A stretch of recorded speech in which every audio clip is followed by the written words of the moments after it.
வருகின்ற தேர்தலில், அதாவது அவங்களுக்கு மகாராஷ்டிரா தேர்தல், அதுக்கப்புறம் ஹரியானா வருது, ஹரியானா, ஜம்மு காஷ்மீர், இந்த தேர்தல்களில் யூபி பை எலெக்ஷன் வருது, யூபி பை எலெக்ஷன் வருது. அப்போ இந்த தேர்தல்களில் அவங்களுடைய பெர்ஃபார்மன்ஸ் அப்படின்றது ஒரு விஷயத்தை அவங்க புரிஞ்சுக்கிட்டாங்க. நாம ஒன்னா இருந்தோம்னா பிஜேபியை தடுத்து நிறுத்தலாம் அப்படின்ற கான்ஃபிடன்ஸ் எல்லாருக்கும் வந்து. இப்போ இதை தொடர்ந்தே பார்த்தீங்க அப்படின்னா 4 மாநிலத்துக்கான எலெக்ஷன் டேட் வந்து அனௌன்ஸ் பண்ணுவாங்க அப்படின்னு பார்க்குறப்ப மகாராஷ்டிராவையும் ஜார்க்கண்டே அவங்க ஸ்கிப் பண்ணிட்டு ஹரியானாக்கும் ஜம்மு காஷ்மீர் மட்டும் அனௌன்ஸ் பண்ணியிருக்காங்க. இதுக்கு பின்னாடி ஏதோ அரசியல் இருக்குன்னு நீங்கள் பார்க்குறீங்களா? நீங்கள் கடந்த முறை மகாராஷ்டிராவுக்கும் ஹரியானாக்கும் சேர்ந்து தான் தேர்தல் நடந்துச்சு. இப்போ மகாராஷ்டிராவுக்கு தனியாக, ஹரியானாவுக்கு தனியாக தேர்தல் நடத்துகிறோம் அப்படின்னு சொல்லிட்டு அதை வந்து இது பண்ணியிருக்காங்க. அப்போ இதுலேருந்து ஏதோ ஒரு கணக்கு இருக்குது அப்படின்றது தானே.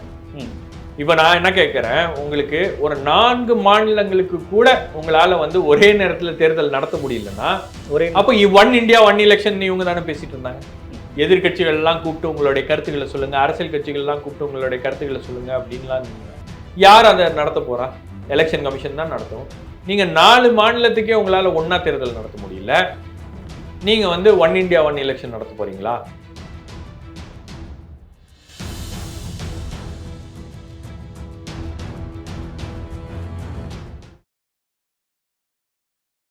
இப்போ இதை தொடர்ந்தே பார்த்தீங்க அப்படின்னா 4 மாநிலத்துக்கான எலெக்ஷன் டேட் வந்து அனௌன்ஸ் பண்ணுவாங்க அப்படின்னு பார்க்குறப்ப மகாராஷ்டிராவையும் ஜார்க்கண்டே அவங்க ஸ்கிப் பண்ணிட்டு ஹரியானாக்கும் ஜம்மு காஷ்மீருக்கு மட்டும் அனௌன்ஸ் பண்ணியிருக்காங்க.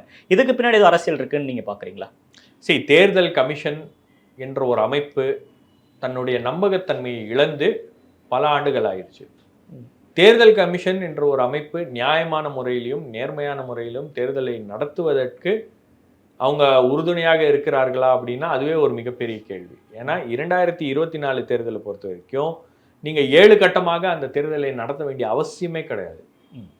3 கட்டமாக நடத்தியிருந்தீங்கன்னா 240 சீட்டு கூட பிஜேபிக்கு வந்திருக்காது. அதெல்லாம் உங்களுக்கு தெரியும். அப்போ 7 கட்டமாக நடத்தி பிஜேபிக்கு பல்வேறு வகைகளில் வசதி செய்து கொடுத்து, உங்களுக்கு மகாராஷ்டிராவிலேருந்து ஒரு சிவில் ரைட்ஸ் ஆக்டிவிஸ்ட்லாம் சேர்ந்து ஒரு ரிப்போர்ட்டை ரிலீஸ் பண்ணியிருக்காங்க. எப்படி வந்து அங்கே பல லட்சக்கணக்கான வாக்குகள் வந்து கூடுதலாக இருக்கிறது, எப்படிலாம் இந்த வாக்குகள் வந்துச்சு அப்படின்ற அந்த கேள்விகள்லாம் எழுப்பியிருக்காங்க. எதற்குமே எலெக்ஷன் கமிஷன் ரியாக்ட் பண்ணியே. எலெக்ஷன் கமிஷன் என்ற ஒரு அமைப்பு எதிர்கட்சிகள் வைக்கின்ற அந்த குற்றச்சாட்டுகளை எல்லாம் வந்து ஊர்ஜிதப்படுத்தும் வகையிலும் அதை உண்மை என்று நிரூபிக்கக்கூடிய வகையில தான் அவங்களுடைய நடவடிக்கை இருக்கிறதா நான் பார்க்குறேன்.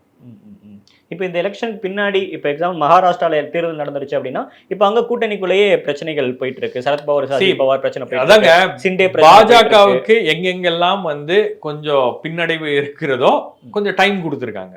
ஓகே, நீங்க கடந்த முறை மகாராஷ்டிராவுக்கும் ஹரியானாவுக்கும் சேர்ந்து தான் தேர்தல் நடந்துச்சு. இப்போ மகாராஷ்டிராவுக்கு தனியா ஹரியானாவுக்கு தனியா தேர்தல் நடத்துகிறோம் அப்படின்னு சொல்லிட்டு அதை வந்து இது பண்ணியிருக்காங்க. அப்போ இதுல இருந்து ஏதோ ஒரு கணக்கு இருக்கு அப்படின்றது தானே. இப்ப நான் என்ன கேட்கிறேன், உங்களுக்கு ஒரு 4 மாநிலங்களுக்கு கூட உங்களால வந்து ஒரே நேரத்துல தேர்தல் நடத்த முடியலன்னா அப்ப ஒன் இந்தியா ஒன் எலெக்ஷன் இவங்க தானே பேசிட்டு இருந்தாங்க. இவங்க தானே அதை ரிப்போர்ட்டை வந்து இது பண்ணாங்க. அந்த ப்ரொபோசலை வந்து முன்னாள் ஜனாதிபதி கோவிந்தோடைய கமிட்டியை போட்டு அந்த ப்ரொபோசலை வந்து இவங்க ஒர்க் அவுட் பண்ணிட்டு இருந்தாங்க இல்லையா. எதிர்கட்சிகள் எல்லாம் கூப்பிட்டு உங்களுடைய கருத்துக்களை சொல்லுங்க, அரசியல் கட்சிகள் எல்லாம் கூப்பிட்டு உங்களுடைய கருத்துக்களை சொல்லுங்க அப்படின்லாம். யார் அதை நடத்த போறா? எலெக்ஷன் கமிஷன் தான் நடத்தும். நீங்க 4 மாநிலத்துக்கே உங்களால ஒன்னா தேர்தல் நடத்த முடியல, நீங்க வந்து ஒன் இந்தியா ஒன் எலெக்ஷன் நடத்த போறீங்களா? அப்ப எந்த அளவுக்கு இந்த அமைப்பு என்பது இன்னைக்கு இந்த தருணத்துல கூட வந்து ஒரு நம்பகத்தன்மையை ஏற்படுத்துகின்ற அந்த முயற்சி கூட அவங்க குறைந்தபட்சம் எடுக்க மாட்டேன்றாங்களே. இப்ப 2 மாநிலத்துக்கு அறிவிச்சுட்டு 2 மாநிலத்துக்கு அறிவிக்காம இருப்பது என்ன லாஜிக் அப்படின்னு சொல்லி. நாங்க வந்து படைகளை எல்லாம் வந்து இங்க இருந்து அங்க மூவ் பண்ணோம், அங்க இருந்து இங்க மூவ் பண்ணோம், நிறைய ஃபெஸ்டிவல் வருது, அதனால ஃபெஸ்டிவல் வருது அப்படின்லாம் சொல்றீங்க. ஃபெஸ்டிவல் டைம்ல தானே கடந்த முறையெல்லாம் எலெக்ஷன் நடத்துனீங்க. வெள்ளிக்கிழமை அன்னைக்கு நீங்க போலிங்க வைக்காதீங்க அப்படின்னாங்க. 2024 தேர்தல் சமயத்துல வெள்ளிக்கிழமை அன்னைக்கு நீங்க போலிங்க வைக்காதீங்க, அன்னைக்கு தான் இஸ்லாமியர்கள்லாம் வந்து தொழுவ போவாங்க, அது ஒரு முக்கியமான நாள் அப்படின்றதுனால அதை நீங்க வந்து அந்த நாள் அன்னைக்கு நீங்க போலிங்க வச்சது வந்து ஒரு சரியான நடவடிக்கை இல்லை அப்படின்றாங்க. அப்போ அதெல்லாம் வந்து உங்க கண்ணுக்கு தெரியலையா? அதெல்லாம் வந்து அதெல்லாம் வந்து சாதாரண விஷயங்கள், அதெல்லாம் நடக்கட்டும், ஆனா ஃபெஸ்டிவல் இருக்கு, இது இருக்கு, அது இருக்கு அப்படின்னு காரணங்களை தேடுறாங்க. எலெக்ஷன் கமிஷன் காரணங்களை தேடுது தன்னுடைய முடிவை ஜஸ்டிஃபை பண்றதுக்காக. தன்னுடைய முடிவு ஒரு நியாயமான முடிவு என்பதை மக்கள் நம்பணும் அப்படின்றதுக்காக காரணத்தை தேடுறாங்க. உண்மையிலேயே என்ன காரணம் இருக்குன்னு நான் நினைக்கிறேன்னா, பிஜேபிக்கு சரியில்லை நிலைமை. மகாராஷ்டிராலையும் சரியில்லை, ஹரியானாலையும் சரியில்லை, ஜார்க்கண்ட்லயும் சரியில்லை. இப்போ ஒரே சமயத்தில் தேர்தலை வச்சு அவங்களால வந்து சரி கட்ட முடியல அப்படின்னா பிரச்சனை வரும். மறுபடியும் இன்னும் இப்ப இருக்கக்கூடிய இந்த மொமெண்டம் இருக்கு இல்லையா, ஏதோ நம்ம 240 நம்ம ஆட்சியில இருக்கோம் அப்படின்னு சுதி இன்னும் கம்மியாயிரும். இப்ப இதுல இந்தியா கூட்டணியோட பெர்ஃபார்மன்ஸ் இந்த எலெக்ஷன்ல எப்படி இருக்கும்னு பாக்குறீங்க?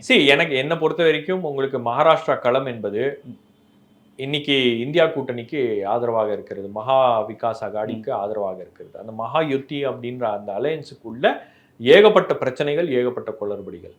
அதுல RSS உடைய ரோல் அப்படின்றது ரொம்ப முக்கியமான ரோல். மகாராஷ்டிரா தேர்தல் என்பதால RSS உடைய ரோல் உங்களுக்கு வந்து இந்த தேர்தலில் ரொம்ப முக்கியமான ஒரு நூற்றாண்டு விழா வேற வரப்போகுது. நூற்றாண்டு விழா வரப்போகுது. இந்த தேர்தலில் ஒரு மிக முக்கியமான ஒரு ரோலை வந்து RSS பிளே பண்ண போகிறது. அதுவும் வந்து பாஜகவுக்கு ரொம்ப கடுமையான அளவில் RSS உடைய தேவை என்பது இன்னைக்கு ஏற்பட்டிருக்கு.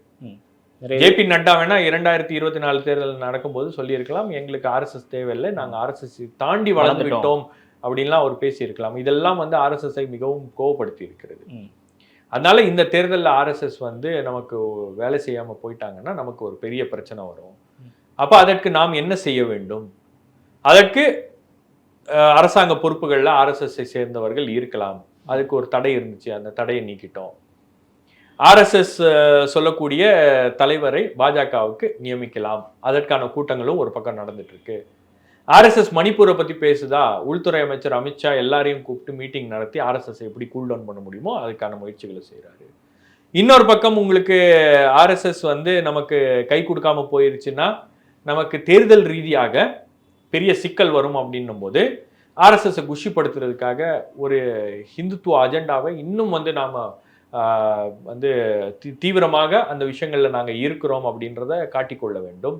அது மட்டும் இல்லாம இஸ்லாமியர்களுக்கு ஒரு நம்பிக்கையை வந்து 2024 தேர்தல் ஏற்படுத்திருச்சு. அதாவது எதிர்கட்சிகளுடைய பெர்ஃபார்மன்ஸ் வந்து பெரிய அளவுக்கு அவங்களுக்கு ஒரு நம்பிக்கை கொடுத்துருச்சு அப்படின்னும் போது இஸ்லாமியர்களுக்கு அந்த நம்பிக்கையை தகர்க்க வேண்டும் அப்படின்னா நாம இன்னும் பல விஷயங்களை கையில வச்சிருக்கோம். அதனால தான் வக்ஃப் அமெண்ட்மெண்ட் பில்ல கொண்டு வரோம்.